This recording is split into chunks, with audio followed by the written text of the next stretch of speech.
basically speaking, today is going to be a very, very wonderful day. Come with me as I interview one of the best creative person we have here in Anambra Unizik. His name is very, very funny. He calls himself HEMOH. Is it HEMOH or HEMOH? Whatever the pronunciation was. So just come with me. Guys, come. Good day, bro. Yeah. How are you doing today? So you're smiling like this. Seems like you be carrying kile yesterday. You know, say rainfall. Can you be the kile? We don't do boys here. We don't do that here. Shake. Quickly, I came across your page on TikTok where you had your viral posts. I see that you do stuff related to creative design and all this kind of stuff. I want to really ask you, what exactly is your motivation to trying to do those kind of works? Just to stand out and be different amongst every other person within my space, because if you look around, you find that everybody's copying themselves and they probably want to make the same amount of money that people within their circle are making. But when you have higher expectations, or when you have higher persons that you look up to, you tend to stand out, because now your work life is different, your practice routine is different, so your output will also be different. You feel me? I also saw that you're earning dollars. You know, I've been in Awka for the past 24 months and I can say that getting works on Awka is very, very hard. So how did you pitch those clients that pay you in dollars, even when Naira is de-evaluating? I mean, most of these clients are from referrals based on the people you've worked in the past. Okay. So when clients you've worked with in the past actually see that you've given them value, even at little price, because everybody started somewhere, but eventually your clients will grow to a certain point whereby they have new circle, new clients, and most of them will have to refer you to those people. And then other aspects are coming from cold DMs, social media. Most clients will find you on social media. If you're actually doing something, if you're showing up daily, most clients would actually find you on social media and actually DM you and reach out to you.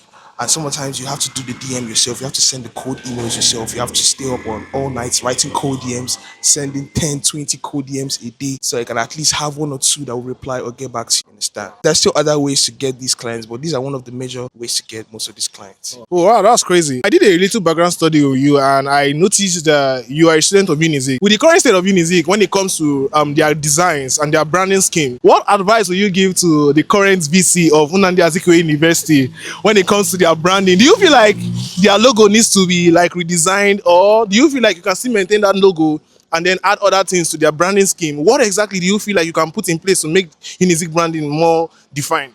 I don't think was that funny, right? I don't think Unizik should be worried about their branding currently. I think they should try and give students a very good classroom and reduce the amount of money that students pay taking transport from bus stand to their various lecture halls. It's crazy. Why are they having 300 naira per student to go inside school? But then if they want to really work on their branding, they should actually bring money. I don't think Unizik is able to bring out money for branding because they will feel like it's useless. The average typical Nigerian will always think that what we have existing, what we have going on is better. Nothing else. We don't need any other thing. We don't need no change. So even the idea would sound foreign to Unizik. So there is no need even talking about it, because unless they have young people in power or young people in the seats that can now make these decisions. But so long as saying all these ways, they don't. Nah. When it comes to, I know there's a department in Unizik where they do fine art, and inside that fine art, I know that they have graphic design and multimedia. So what do you really feel, or what do you think that the school can actually do to make graphic design a course, a standard course that can be studied here in Anambra? Or what do you think is supposed to be in place to make that course better, or to make people think about graphic design as more than just a side gig where people just go to the computer center to learn? Before I even get started, graphic design is not a side gig. There are people that have built families and people that have built wealth out of graphic design. But then the first thing I would say to Unizik is, this is actually a government school. It's a federal government school. So I don't think the VC actually has a say in this. It's mostly the government that should do something about this. And they should at least start from the graphics department, because you don't even want to know what's going on there. Wow. You don't want to know what's going on. Wow. You should pay people like me to teach them. So we have been told you guys should pay people like us to come and teach. Why are we doing printmaking with paper? And this is 2026. I don't want my page to be brought down. I'm real. I don't have to hide anything. So you're not graduated yet. Except you don't need your certificates. Jokes though, jokes though, jokes though. But no, but come, this is like if they really want to make some changes, this is real now. I won't come and be trying to sugarcoat things for the whole, you know. I'm telling you, they should actually update the scheme. The first thing they should do is update the schemes to something that will fit the 2026 era. Because why are we having to study graphics like we're studying graphics in 2002? That's so messed up now. What do you really feel about girls and boys? Like, are you a relationship freak?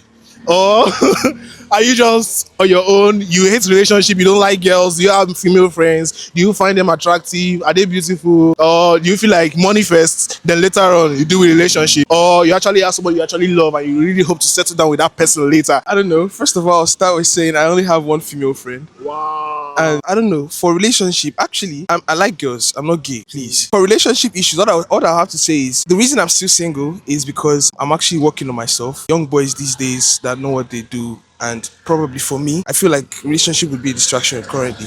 Unless you already, maybe you feel like relationship won't be a distraction for you, you can have a relationship. But for me, I just want to focus on my game and just make my game come through. When it comes to, then I can now have, yeah.